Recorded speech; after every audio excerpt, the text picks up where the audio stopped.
Kathy Lewis at Tall Tree Designs, and today we're going to be talking about catching floats when we're doing two-handed color-stranded knitting. So we've talked about this in the pro tips for color stranding. One of the key things when you're doing Fair Isle is to keep your floats, the unused yarn that's being held behind the work while you knit with the opposite color. We want to keep those a little bit loose so that they're not pulling the work. But the other thing is we want to keep them fairly short so that they don't become like a big strand like this that could easily be caught and pulled when you're wearing your garment, putting it on and off. And so as a rule, I like to catch my floats after no more than 4 stitches. If you look at what I've done here, I've started and I've got a 3-stitch alternating color pattern. So that falls under the 4-stitch maximum. I'm changing colors and those floats aren't going longer than 4 stitches. But let's say that my next bit of work is going to be a 6-stitch run.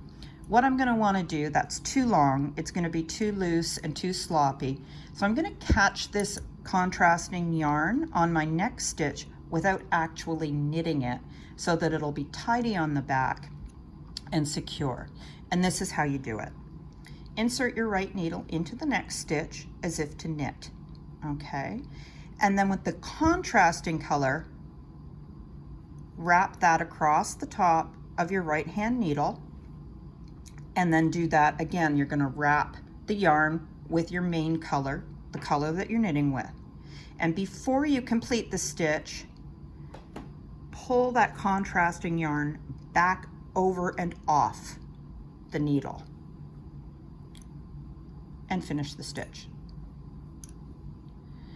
And what's happened is we've caught that yarn on the back. Let's do another couple of stitches and I'll show you. So there, after the 3 stitches, we've caught that yarn without it showing on the front. It's secured on the back so that this float doesn't get too long. Let's do it again, nice and slow so you can see. Right needle in as if to knit, contrasting color comes over the top of the needle, wrap your main color yarn, and then before completing the stitch, unwrap the contrasting color and finish the stitch. And just knitting a few more,